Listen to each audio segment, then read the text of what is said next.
Hello, everyone. We are happy to be here with you today. We love hope. We love this conference. I've been here every year, and we are very excited to be here. And it's my job today to introduce Kat a little bit. I think you guys all know her and know her background, but I wanted to say a couple of words about her before we get started and hear from her. She is someone that I've known for a long time. I have watched her incredible trajectory in the business world, but I think there is a lot more to Kat than just her business world. But it's just been phenomenal to watch her. And she has her own unique brand of leadership and her own unique style. So I think we'll hear a little bit about that today. We want to talk about, obviously, economic inclusion and leadership in that regard. But I'm going to start Kat off with a question about her hot shot rule. So, I have this practice called the hot shot rule, and it's a bit born out of being someone moving up in business who was pretty underestimated. I didn't have a ton of resources. I certainly didn't have the pedigree and typical privilege of a person moving up in business. I dropped out of college when I was 20 years old. And was working my way up in Hooters restaurants, so there weren't exactly lines of people lining up to mentor me and, give me their perspective. And so the short version is I had to learn to be my own best self-coach because I didn't have access to the informal networks and mentors and things that many people in the professional world have. And I developed a system to do that. And it's essentially this. I imagine on a regular basis. It used to be quarterly, and then it became monthly, and now it's almost just the way I think. But I imagine what I call a hot shot. And what I mean by a hot shot is someone who is a Mr. or Mrs. Potato Head of badassery. Someone who's just like all of you put into one genetically modified human. And I imagine that you take over my job tomorrow. I'm out, you're in. I have no time to send thank you notes, change my calendar, clean my desk, call people, hire people, fire people. It just is what it is when you show up. And I think about what is the one thing and the first thing that you would do immediately to positively impact the business because you see it with such fresh eyes. And then I ask myself the question, why can't that be me? There's a very good reason it's not me, because we're all blinded by our own progress. So the way I view my business today is that it's better than it was 9 years ago when I joined the company. And that means that I might not be as sensitive to the opportunities or some of the problems that a new person would be. And I know this about humans, about all of us, and so this is my system to hack that truth. And so once I come up with the thing that you would change and ask myself, why not me? I make the change within 24 hours. I call the person, I get on the plane, I talk to the client, I have the coaching conversation, whatever it is, I do that one thing. Again, just one, I don't need a list, the world is hard enough. I do that one thing, and then I sit down with my team, and I tell them what I did. And the beautiful thing about that is, one, it allows me on a regular basis, again, for me it's monthly and sometimes weekly, to make an improvement every month or every week. So you think about over how many months, over how many years, I'm actually making an accelerated improvement in my life or in my business. And then I'm sharing that with my employees, with my team, which demonstrates vulnerability as well as a bias for action. And this is something I've used for over a decade. I use it even at home with my husband. We have monthly check-ins where we ask each other what's one thing we could do differently to be better for each other. I know that sounds scary to some people, but wow, is it powerful if I honor my relationship as much, if not more, as I do my business. Why would I not check in on a regular basis to continue to level up the way I show up every day? And it's been a game changer in how I show up as a human, as how I show up as a wife, as a leader, and has really allowed me to make progress in really dynamic and challenging environments when I see others who don't. I've got two follow-up questions to that. So does your team start to take on that behavior? And the other thing is, I have to say, and this one just makes me smile because kids are kids, but are you going to be able to use that with your children? Oh. Because kids are just going to do what they're going to do. So. That's right. Yeah. So yes, in fact, my direct reports use their own version Yeah. of this. And I don't mandate that they call it the hot shot rule Yeah. or give it that label, but the point is pause, reflect, challenge yourself, take action, share it, move on. Yeah. Repeat, right? So call it whatever you want. It's self-coaching, it's vulnerability, it's a bias for action, but it does spread to the team, and that affects the company's culture. And then for my kids, I've got a 20-month-old at home. I'm 7 months pregnant with number 2. And so, wow, it'll be really interesting to see how that plays out, maybe when they get to be teenagers. But I will say, even today, even though it can't be mutual with my 20-month-old, I do practice the hot shot rule even as a mother. Yeah. So if all of you were put together in the most amazing mother, what would you do differently than what I'm doing today? And I think about that, and I don't allow it to be so daunting that it makes me feel inadequate or lesser than, but rather to motivate me to keep approaching being a mother in a patient but creative way. Yeah, good, good. Well, we're here to talk really at this conference about economic inclusion, which is, I think we wouldn't all be here today if we didn't think it was an enormous issue, not only in our country, but in the world. But let's start with here.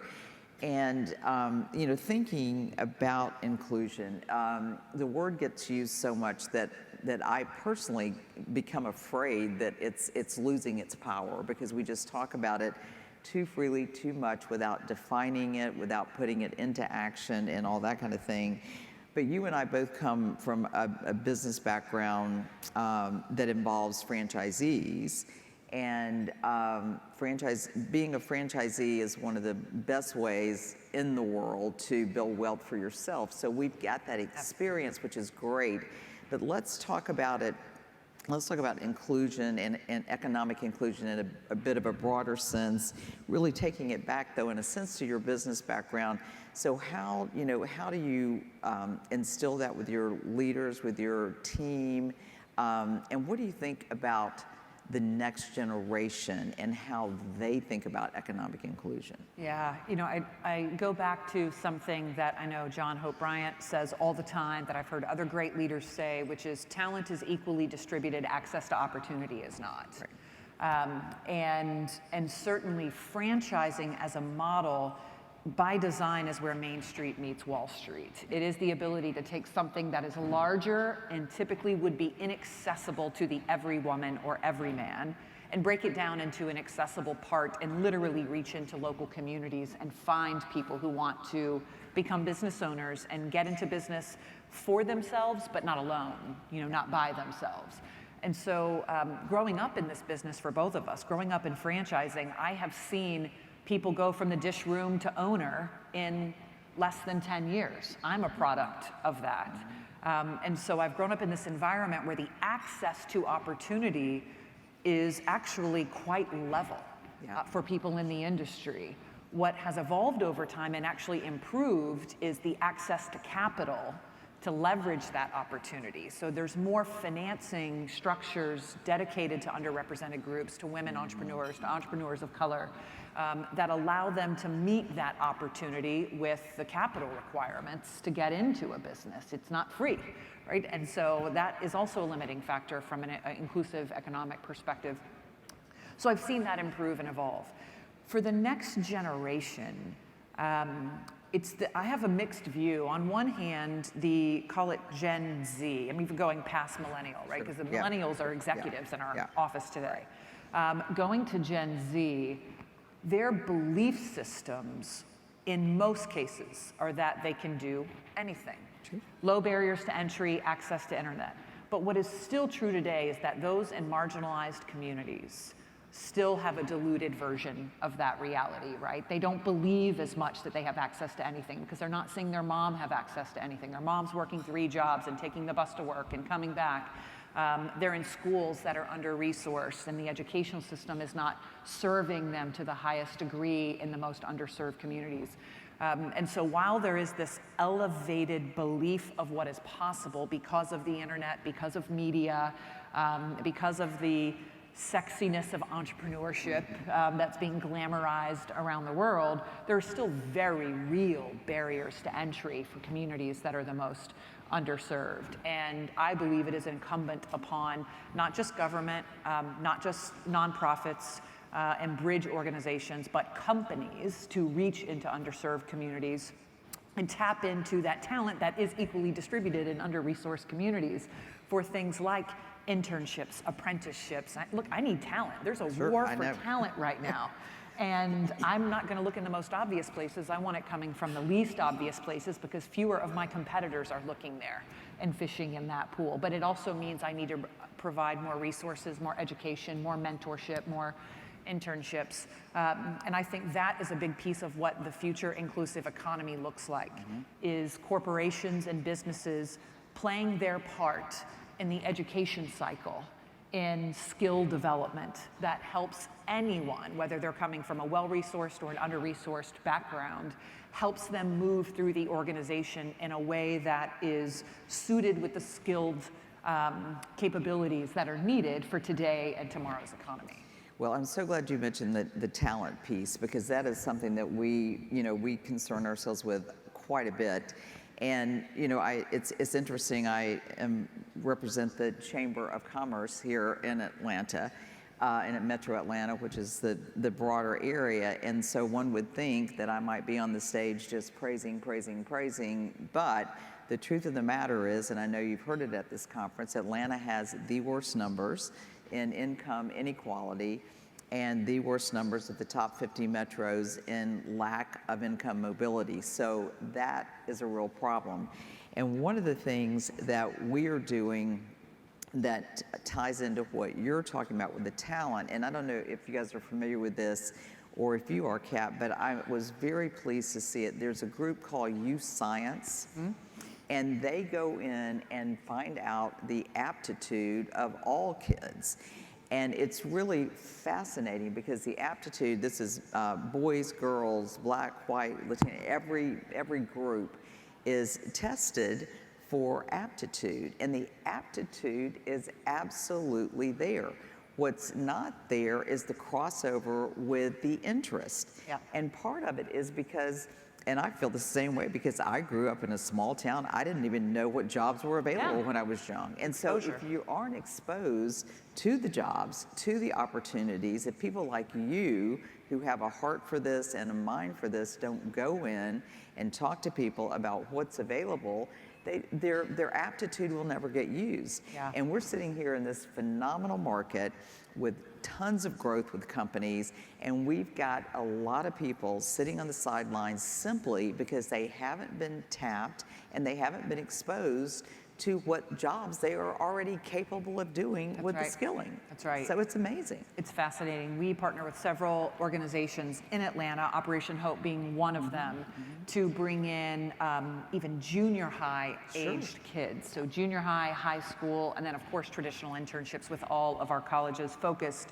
on Atlanta's university system, including our historically black universities and colleges, and really focusing on that to bring in the talent, but starting young, junior high and high school, and just walking them through the building and letting them see what it looks like and seeing people like them. Our office is incredibly diverse, and that is both by design and a benefit to the organization. And so when these kids come through, no matter what their background, they're seeing people who look like them running the show as the boss, as the accountant, as the attorney, as the person running QA, as the marketer.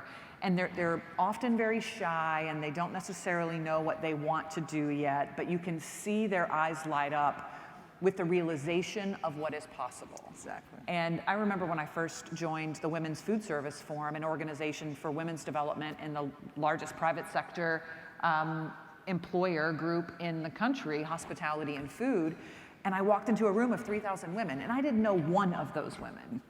But what I knew is there were more women in that room than I'd ever seen, and more women in suits that I'd ever seen in my life. And in that instant, in my mind, consciously and subconsciously, what I believed was possible was reframed. And that goes back to the old mantra, but representation matters. And when I bring in kids from high schools, if it's, whether it's from a Latin American community, a predominantly African American community, whatever it is, I make damn sure that the leaders that they are meeting with look like them, so that they can see that connection. And to your point, it's just the exposure. And then they say, oh, I can be a boss, or I can wear a suit, or I can, whatever it is, that matters. But companies at all sizes and leaders in all levels of an organization, even if you're a manager of a small department, you have the ability to bring in kids for a day. Yeah. Like, what does it cost you, right? And wow, does it lift up the office, and wow, does it lift up the teams and the organization. And the more you do it, the more you realize the mutual benefit, and then it becomes a thing, and then it becomes part of your culture. And oh, by the way, that's really good for talent recruitment and retention. And we retain over half of our interns. Over half of our interns become employees in our business. And we've got classes that range from 20 to 50 every year. They're starting in our offices right now, and they are my future employees. And so who we choose as interns is also important, right? If I don't pay attention to the diversity of those interns, if I don't pay attention to where they come from, and half of them become my employees, I'm not being thoughtful about inclusion. And then the other piece I would add to that is just inclusion, I agree, as a word has become, like many, buzzy and diluted, and some people interpret it as strictly a focus on gender or race or age.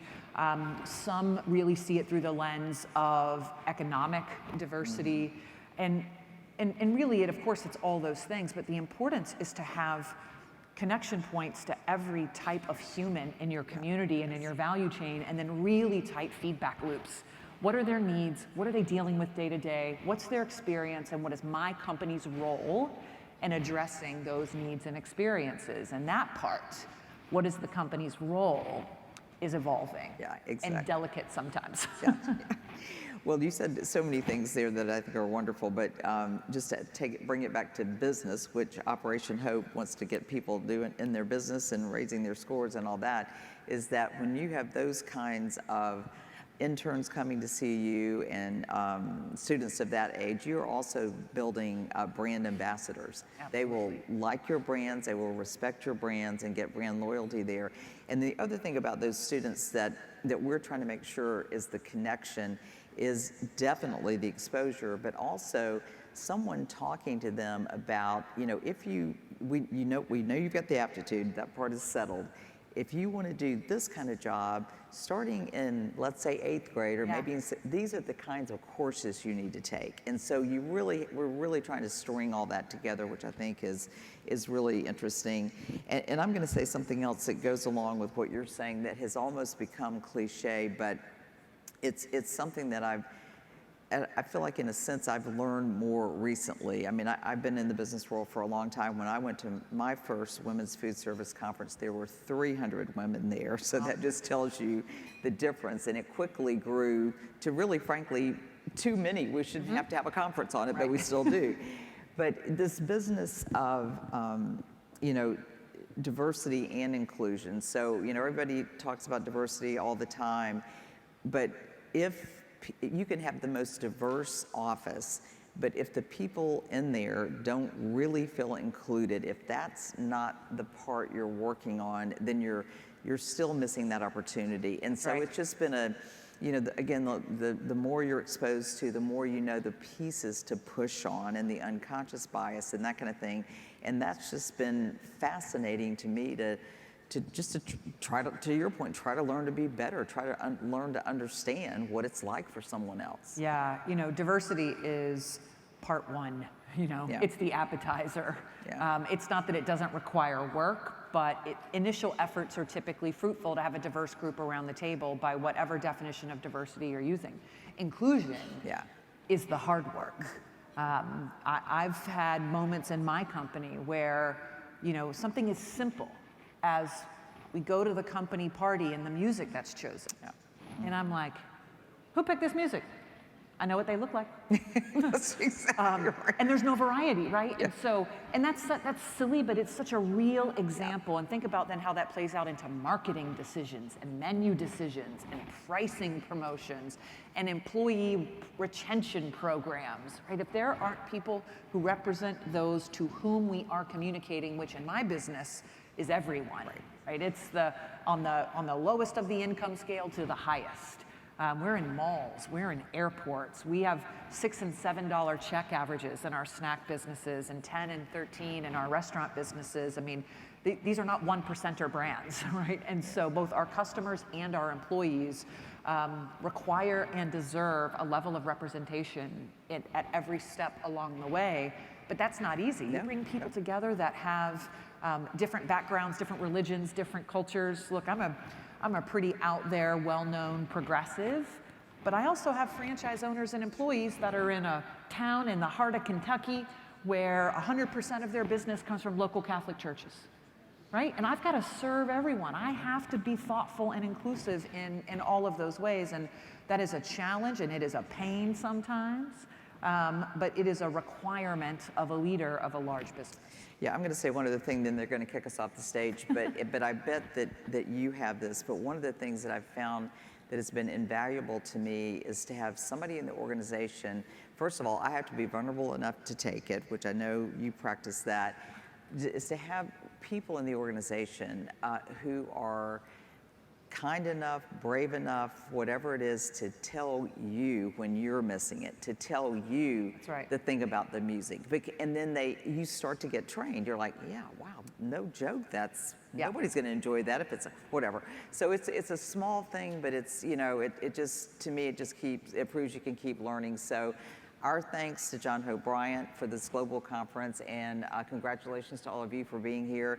Kat, you're a rock star. Likewise, Thank you. Ayla, So thank anyway, you. Thank you, everyone. Let you guys go. Thank you.